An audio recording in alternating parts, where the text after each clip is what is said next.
कल की सत्संग का सार सुनाएंगे प्रांजल। फिर आज कहानी सुनने की बारी है, तो गीता जी के पाठ के बाद में राम नारायण जी कहानी सुनाएंगे और साथ में वो शिव का बेटा है सिद्ध, वो भी कहानी सुनाएगा। हाँ प्रांजल, कल के सत्संग का सार बता दो। नारायण नारायण। नारायण। मूक यानी चुप होना। मूक वास्तव में मूक यानी किसी प्रकार की क्रिया का ना होना, यानी चिंतन यानी सूक्ष्म क्रिया और स्थूल शरीर की क्रिया का ना होना। मूक विश्राम है। विश्राम परमात्मा का स्वरूप है, यानी अपना खुद का ही स्वरूप है। ये मन बड़ा बलवान है। बार बार यदि मन संसार में चला जाता है तो परमात्मा में लगाओ, और ये समझाना पड़ेगा कि संसार आने जाने वाला है, इससे हमारी तृप्ति नहीं हो सकती। मन को अभ्यास और वैराग्य से वश में कर लो।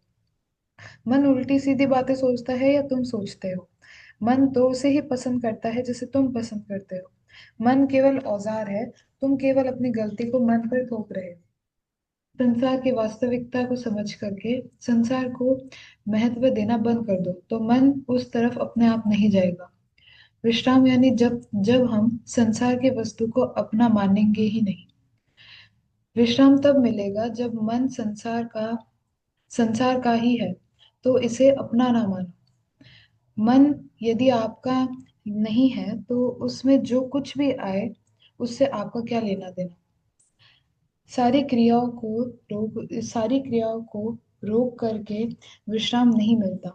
विश्राम तब मिलता है जब हम उनसे संबंध विच्छेद कर ले, यानी मेरा कुछ नहीं, मुझे कुछ नहीं चाहिए।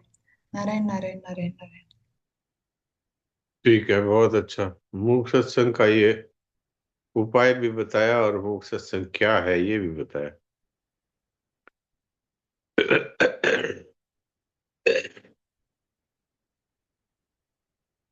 तो आज शुक्रवार है इसलिए कहानी होगी। तो रामनारायण जी एक कहानी कहेंगे और एक सिद्ध भी कहेगा। फिर समय बचेगा तो मूक सत्संग में कुछ प्रश्नोत्तर हो सकते हैं।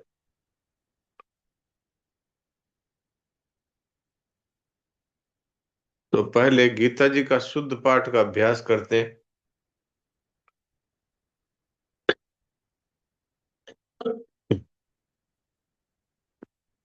तो आप अपनी गीता जी की पुस्तक निकाल लीजिए और आज चौथे अध्याय का 29वां श्लोक है। 29वां ही है ना?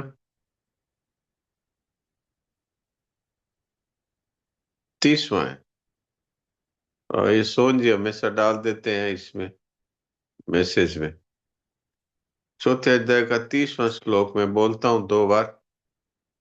फिर आप लोगों में से जो शुद्ध पाठ करना चाहें वो हैंड रेज करेंगे।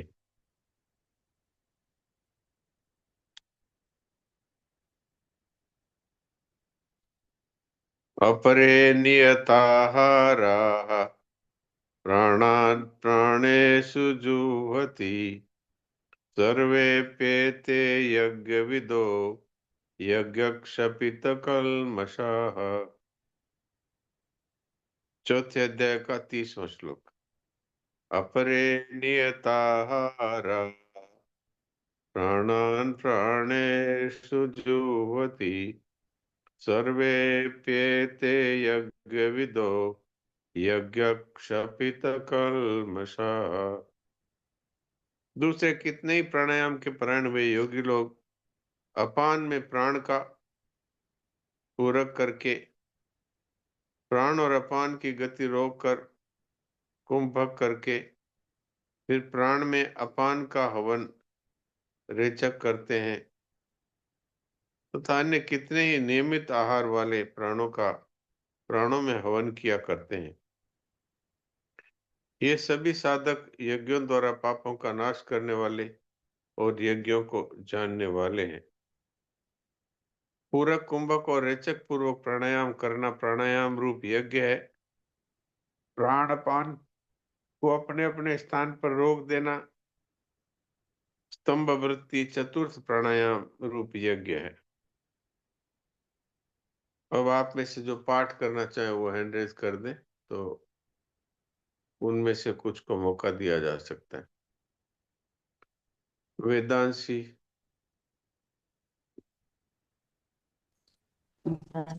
नारायण नारायण। नारायण। अपरे नियताहारा प्राणान् प्राणेषु जुह्वति सर्वेप्येते यज्ञविदो यज्ञक्षपितकल्मषा। ठीक है, बहुत अच्छा उच्चारण। गायत्री मुंदड़ा।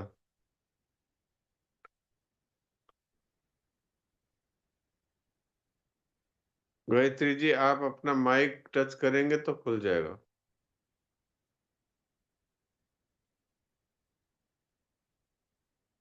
ठीक है, आप नहीं खोलना जानते हैं तो मैं दूसरे को मौका देता हूँ।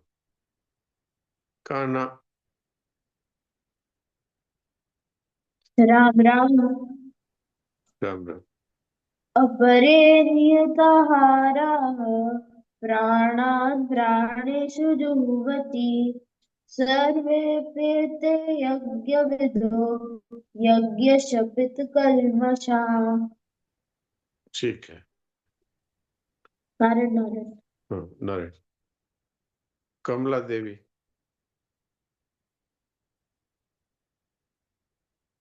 अपरे नियताहारा प्राणान् प्राणेषु जुह्वति सर्वपेते यज्ञविदो यज्ञक्षपितकल्मषा। ठीक है। हरि और प्रभु। नारायण नारायण। नारायण। हरे निहताहारा प्राणान् प्राणेषु जुह्वति सर्वे पयेते यज्ञविदो यज्ञस्पृतकल्मषाः।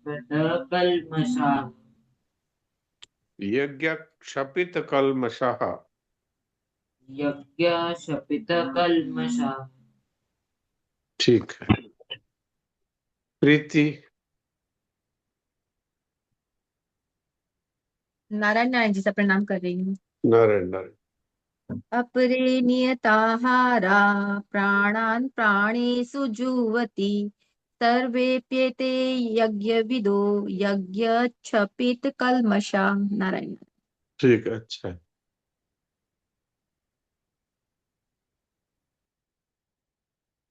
सुलोचना देवी। प्रणाम महाराज। प्रणाम। अपरे नियताहारा प्राणान् प्राणेषु जुह्वति सर्वेऽप्येते यज्ञविदु यज्ञक्षपितकल्मषाः। ठीक है, सभी का अच्छा है।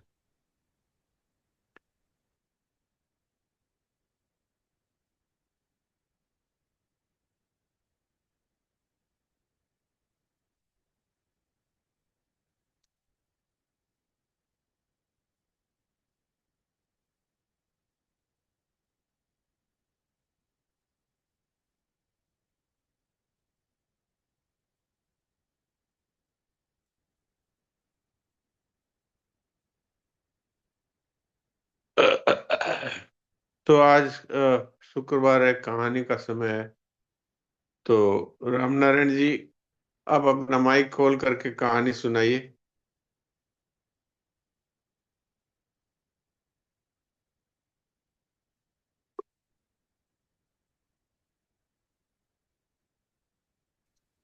प्रणाम भगवान। प्रणाम।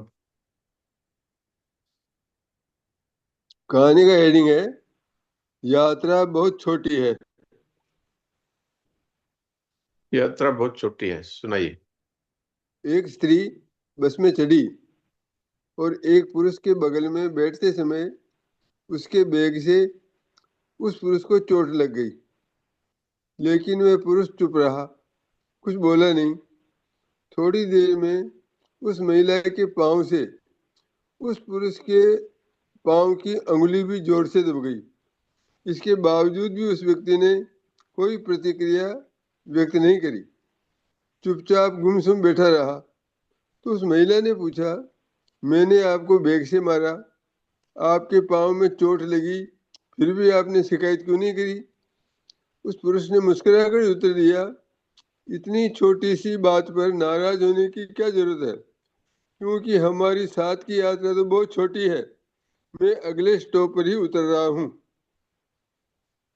इस उत्तर से महिला बहुत भावुक हुई।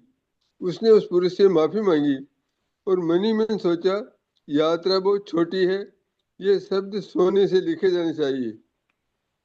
हमें ये समझना चाहिए कि संसार में हमारा समय इतना कम है कि बेकार की बहस, जलन, दूसरों को माफ न करना, असंतोष और नकारात्मक भावनाओं में उलझना वास्तव में समय और ऊर्जा की मूर्खतापूर्ण बर्बादी है। किसी ने आपका दिल तोड़ा क्या? किसी ने आपका दिल तोड़ा हो तो शांत रहिए, यात्रा बहुत छोटी है। किसी ने धोखा दिया, धमकाया, अपमान किया, यात्रा बहुत छोटी है। आराम कीजिए, तनाव मोल मत लीजिए, शांत रहिए।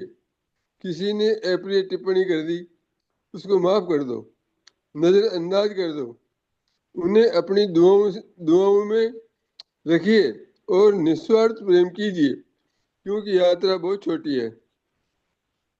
समस्याएं तभी समस्या बनती है जब उन्हें मन में जगह देते हैं। याद रखिए, हमारा साथ का सफर बहुत छोटा है। इस यात्रा की लंबाई किसी को भी पता नहीं है और कल किसने देखा है, यह सफर कब रुक जाएगा कोई नहीं जानता। हम दयालु, प्रेमपूर्ण, क्षमाशील बने, अपनी मुस्कान सभी के साथ बांटें, अपनी जिंदगी को सुंदर और आनंदमय बनाएं, क्योंकि हमारी यात्रा बहुत छोटी है। किसे कहाँ उतरना है यह तो किसी को भी मालूम नहीं है। इसीलिए हमेशा प्रसन्न रहें, मुस्कुराते रहें और जीवन का आनंद लें। नारायण नारायण, प्रणाम। देखिए, कहानी तो छोटी सी है लेकिन इसका संदेश बहुत बड़ा है, बहुत ही बड़ा है। जिस तरह से हम लोग गीता जी में कर्मयोग, ज्ञान योग, भक्ति योग पढ़ते हैं और उसको जीवन में उतारने की कोशिश करते हैं, इसमें वही कर्मयोग इसमें भरा हुआ है। क्या है कर्मयोग? कि जोतों को काटा हुए ताहि बो तू फूल, जो तुमको काटा चुभा दे उसके लिए तुम फूल की व्यवस्था करो। यही इस कहानी में किया गया है। उस स्त्री ने पहले तो अपने बैग से उस व्यक्ति को चोट पहुंचाई जो कि बस की सीट में उसके पास में बैठा था, और फिर उसके पांव से उसकी उंगली दब गई पांव की, तो भी वो कुछ बोला नहीं। तो स्त्री को बड़ा आश्चर्य हुआ कि इसके दो जगह चोट लगी लेकिन ये कुछ बोला ही नहीं। तो उस व्यक्ति ने कितनी एक अमूल्य बात कही, इतनी छोटी सी बात के लिए मैं आपके साथ क्यों झगड़ूं? यात्रा तो बहुत छोटी है, मुझे तो अगले स्टॉप पे उतर जाना है। तो उसको तो पता था कि अगले स्टॉप पे उतरना है। हमें तो ये भी नहीं पता कि 1 मिनट के बाद भी मर जाएंगे, या कि 1 दिन के बाद मरेंगे, कि 1 साल के बाद मरेंगे। इसलिए हमारा तो उससे भी कम निश्चिंत समय है कि भाई हमें इस टाइम उतरना है।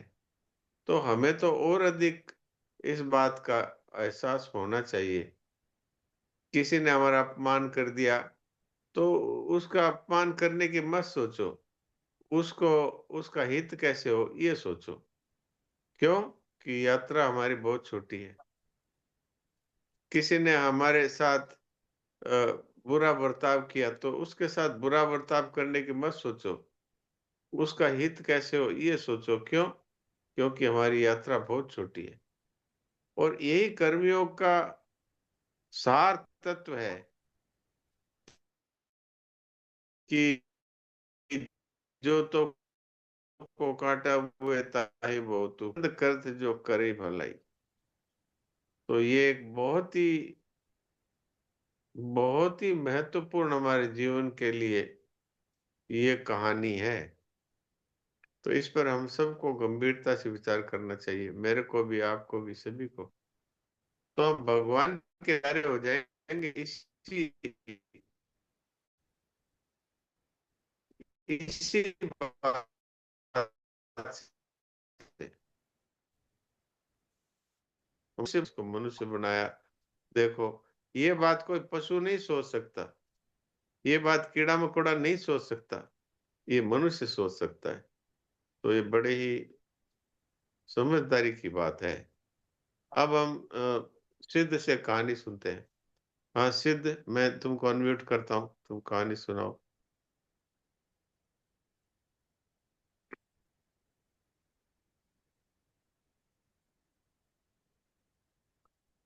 हाँ सुनाओ। राम राम, प्रणाम जीसा। राम राम राम राम। एक गांव में एक आम का पेड़ था। वहां पे एक बच्चा रहता था जिसके माँ बाप नहीं थे, तो वो वहां पे और रोज। पहले पहले कहानी का शीर्षक बताओ, कहानी का शीर्षक क्या है? कहानी का शीर्षक एक आम का पेड़ और बच्चा। अच्छा, एक आम का पेड़ और बच्चा। हाँ अब सुनाओ। एक गांव में एक आम का पेड़ था, तो वहां पे एक बच्चा था, वो अनाथ था, उसके माँ बाप नहीं थे। वो रोज उस पेड़ पे चढ़ता था और आम खाता था। फिर वो 10 साल के लिए अब शहर गया, नौकरी या कुछ काम करने के लिए शहर गया वो। फिर जब वो 10 साल बाद वापस लौटता है ना, तब उसको बहुत, वो आम के पेड़ के पास आता है। तो आम का पेड़ उसे बोलता है कि जब उस पहले की तरह मस्ती करते खेलते हैं, जैसे तू मेरे पेड़ पे चढ़ता था वैसे खेलते हैं। तो फिर वो बच्चा बोलता है कि नहीं, मेरे को तो भूख लग रही है, मैंने कुछ खाया नहीं है। तो पेड़ बोलता है कि तू मेरे आम ले ले, मेरे को कोई दिक्कत नहीं है। फिर वो वापस 10 साल के लिए शहर जाता है, और जब वो आता है ना, तब पेड़ के पास आके रोने लग जाता है। तो पेड़ बोलता है क्या हुआ, तू रो क्यों रहा है, खेलने के बजाय रो क्यों रहा है। तो वो बच्चा बोलता है कि जो मैंने घर बनाया है ना, उसके ऊपर छत ही नहीं है। तो पेड़ बोलता है कि तू मेरी डाली ले ले और छत बना दे। फिर वो बच्चा वापस 10 साल के लिए शहर जाता है और आता है। तो फिर जब वो शहर जाने वाला होता है ना वापस, तब बारिश हो जाती है और पूरा गांव डूबने वाला होता है। तब वो पेड़ के पास आता है और बोलता है अब मैं शहर कैसे जाऊंगा। तो वो पेड़ उसे बोलता है कि जो मेरी जड़ है ना, उसको रहने दे और बाकी पूरा पेड़ काट के एक उस पे चढ़ के चले जा। तो फिर नाव बना के चले जा। तो फिर वो चले जाता है। फिर जब वो थोड़ा बड़ा हो जाता है और बैठता है ना आम के पेड़ के पास, तब आम का पेड़ उसे बोलता है कि अब तेरे को मेरे से क्या चाहिए, मेरे पास तो कुछ भी नहीं बचा है देने को। तो वो बच्चा बोलता है कि मेरे को कुछ चाहिए नहीं, मैं तो बस तेरे साथ यूं ही थोड़ी देर बैठने आऊं, तेरे साथ बात करने आया हूं। तो फिर ऐसे ही माँ बाप अपना पूरा चीज, अपने सारे पैसे, फैसिलिटीज अपने बच्चों को दे देते हैं। लेकिन उनको क्या चाहिए कि बच्चा उनके पास 5 मिनट आए, बैठे, बात करे और थोड़ा सेवा करे, क्योंकि वो तो पूरा अपना बच्चों पे ही दे देते हैं इसके लिए। वाह वाह, बहुत अच्छा, बहुत अच्छा। इस कहानी से कितनी अच्छी शिक्षा मिल रही है कि माता पिता अपना शरीर तक दे देते हैं बच्चों को। अपना पूरा शरीर है जो उनकी पालन पोषण में लगा देते हैं, और खुद बूढ़े होने तक उनके लिए सारी व्यवस्थाएं करते हैं। और अंत में जब वो बूढ़े हो जाते हैं तब बच्चे उनको छोड़कर चले जाते हैं। तो बच्चे चले जाते हैं तो माँ बाप को क्या चाहिए? माँ बाप को चाहिए कि हमारे पास बैठ के थोड़ी हमारी बात सुन ले, थोड़ा हमारे पास समय बिताए। और आजकल के बच्चों की ये स्थिति है कि माँ बाप ने पढ़ा करके किस मुश्किल से बड़ा किया, अपना सब कुछ उनको दे दिया, और बच्चे बड़े होकर के अच्छी नौकरी लग गए और वो माँ बाप को छोड़कर चले गए। अभी हमने पिछले दिनों एक खबर पढ़ी थी अखबार में या कहीं से सुनी थी कि एक बच्चा है वो पढ़ लिख करके और अमेरिका चला गया, और उसकी माँ तो पहले ही मर गई थी, पिता थे तो भारत में उनका एक मकान था, तो उस मकान में वो पिता अकेले रहते थे। अब वो शरीर उनका बीमार हो गया और वो एक दिन मर गए। तो मर गए तो अब आस पड़ोस वाले तो ये देखते रहे कि भाई ये बाहर नहीं निकल रहे, क्या हुआ क्या हुआ। जब 15 दिन बीत गए तब मकान के अंदर से बदबू आने लगी, तो पड़ोसियों ने कहा कि भाई वो दिख भी नहीं रहे हैं, अंदर से बदबू आ रही है। तो फिर उन्होंने पुलिस को फोन किया। पुलिस ने आके ताला तोड़ करके देखा, वो तो मरे हुए पड़े और उनकी लाश सड़ रही है। तो ये हालत क्यों हो रही है? क्योंकि आजकल के बच्चे हैं वो माता पिता के प्रति अपना क्या कर्तव्य है इसको बिल्कुल नहीं समझते। माता पिता ने तो अपनी पूरी जिंदगी उनके लिए हवन कर दी और अंत में उनकी ये दशा हो गई।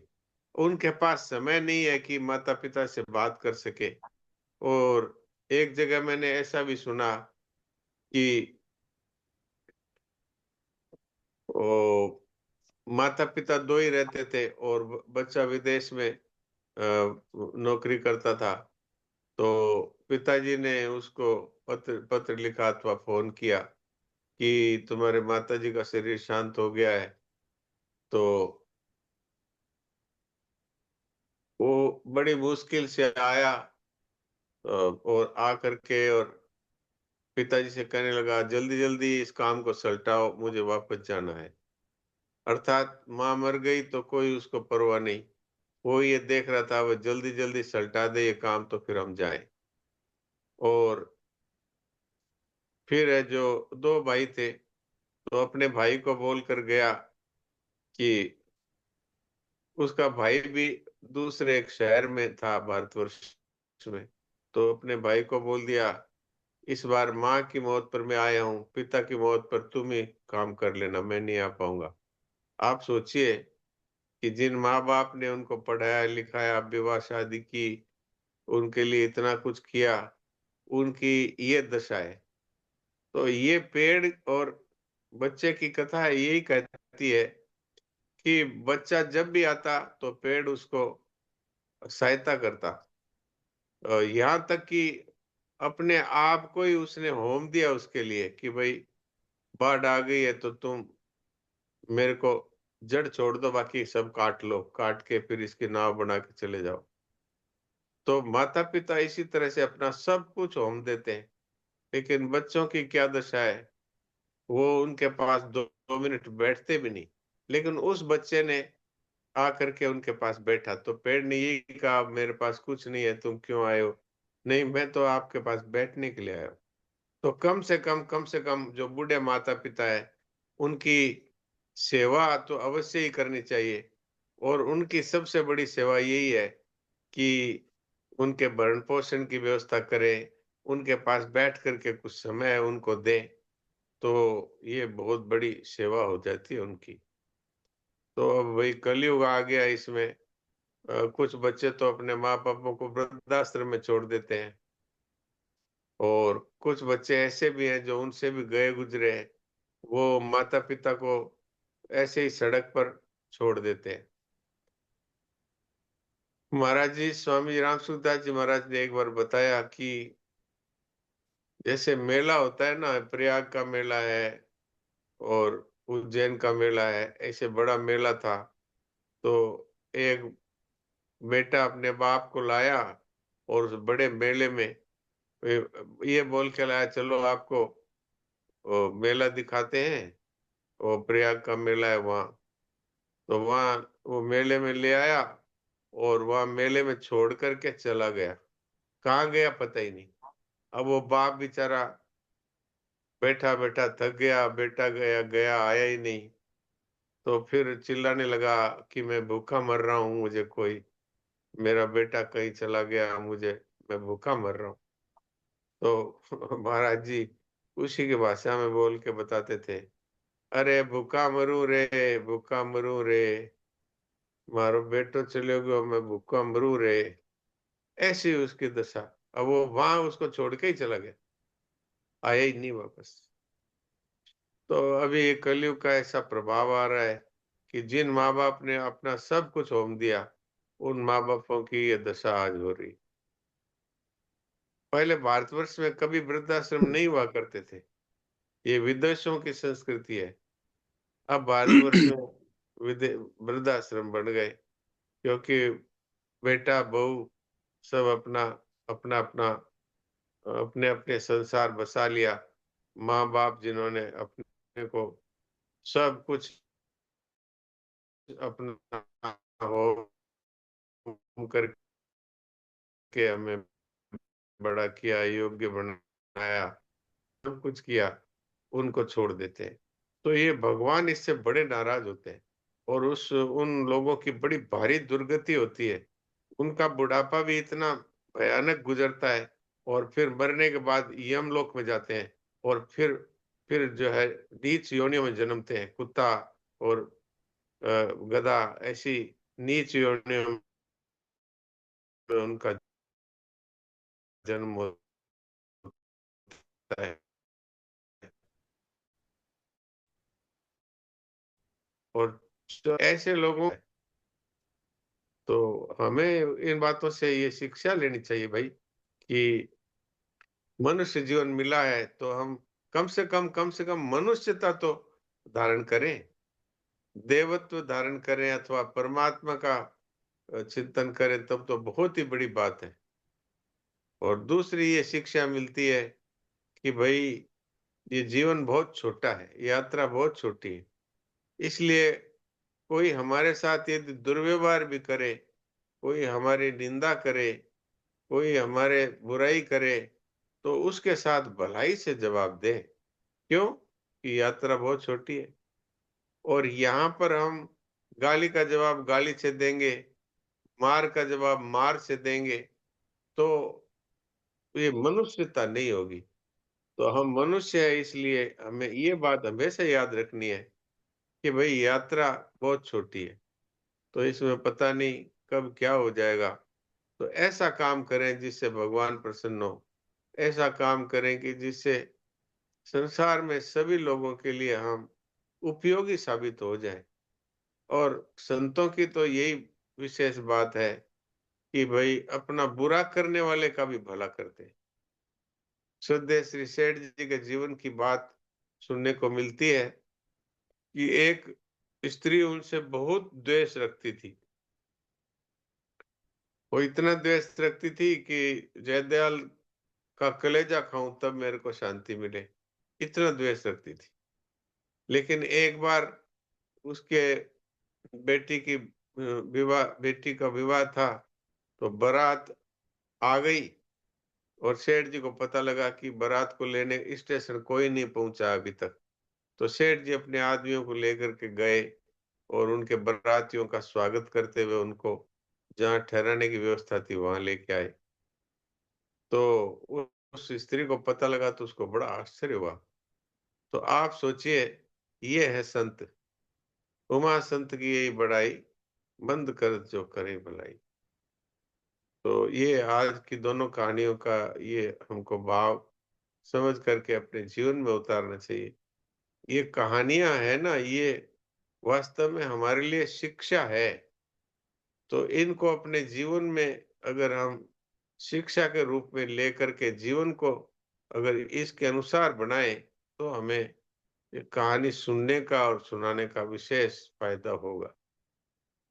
अब किसी का कोई प्रश्न है तो प्रश्न कर सकते हैं।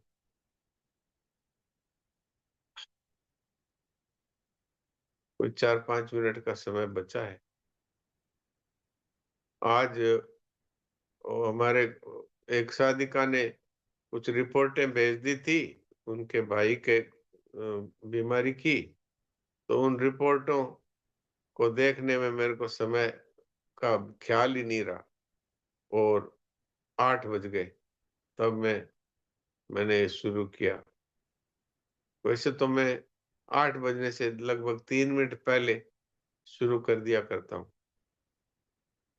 पर आज ऐसा हो गया। नारायण।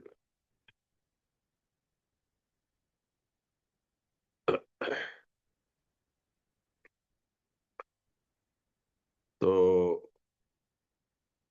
हरिओम जी, आपको होस्ट हैं, आपको कोई बात चलानी हो तो चलाइए।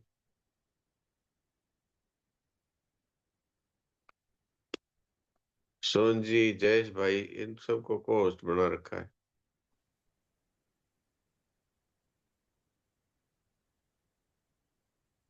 कोई अगर प्रश्न नहीं है तो जितनी देर हमारे पास है उतनी देर सब लोग चिंतन रहित और क्रिया रहित होकर के मूक सत्संग करें। मूक सत्संग का खास तात्पर्य ये है कि जब तक मनुष्य क्रिया और पदार्थों में आसक्त रहता है तब तक उसको अपने वास्तविक स्वरूप का अनुभव नहीं होता। हमारा वास्तविक स्वरूप हाड़ मांस मलमूत्र का ये थैला नहीं है। हमारा वास्तविक स्वरूप है जो इस संसार को, शरीर को जानता है, वो हमारा वास्तविक स्वरूप है। संसार और शरीर प्रति क्षण बदलता है, नाश में जा रहा है, लेकिन हम वो के वही रहते हैं। इसका प्रमाण क्या है कि हमारे सामने हमारा शरीर बदल गया, साथी बदल गए, सामान बदल गया, परिस्थितियां बदल गई, अवस्थाएं बदल गई, पर हमें कोई कहे कि तुम वो नहीं हो जो बचपन में थे, तो हम मानने को तैयार नहीं। इससे सिद्ध हुआ कि हम जब इस जीवन में 50 साल, कोई 60 साल, कोई 20 साल, कोई 70 साल का हो गया, फिर भी वो कहता है मैं वही हूं। इससे सिद्ध हुआ कि शरीर तो वो है नहीं और सब चीजें बदल गई, और जो बदलने वाले को जानने वाला है वो हम स्वयं है। तो अगर हम स्वयं है, इसका अनुभव करना है, तो इसका उपाय है मूक सत्संग। संतोष भाई क्या पूछ रहे हैं, बोलिए।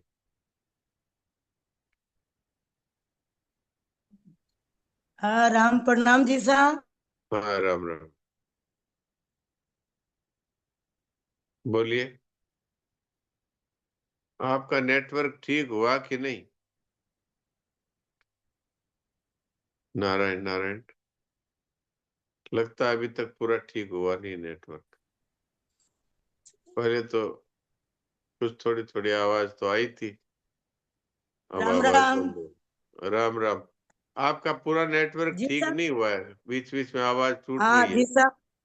जी साहब, उनको दिनेश जी को है नहीं ठीक है, वो हाँ एनेस्थीसिया दी है तो 2-3 घंटा रखेंगे हॉस्पिटल में, और हाँ रिपोर्ट ठीक आ गई है, कुछ नहीं है। हाँ, बस बहुत बढ़िया, बहुत आनंद की बात। हाँ, तो 2-3 घंटा रात को रखेंगे, एनेस्थीसिया दी हुई है इसलिए। हाँ हाँ ठीक है, जो रखो ना, क्या बात है, जब सब कुछ बीमारी समाप्त है तब तो रखो, भले ही रात भर रखो, क्या दिक्कत है। हाँ हाँ। ठीक है, राम राम। अभी फोन आया तो मैंने कहा आपको बोल दूं। हाँ, नहीं, अच्छा किया। वो हमारे सत्संग में जो जुड़ते हैं, मैना देवी, उनके लड़के की बात है। तो वो हमारे भी बहुत अच्छे मित्र हैं और पारिवारिक संबंध है, तो इसलिए उनका ये समाचार है। उनको हार्ट की तकलीफ पहले बताई थी, अब वो कहे कि सब कुछ रिपोर्ट ठीक आ गई, तो बड़े आनंद की बात। थोड़ी देर के लिए सब चिंतन रहित और क्रिया रहित होकर के और मूक सत्संग करें।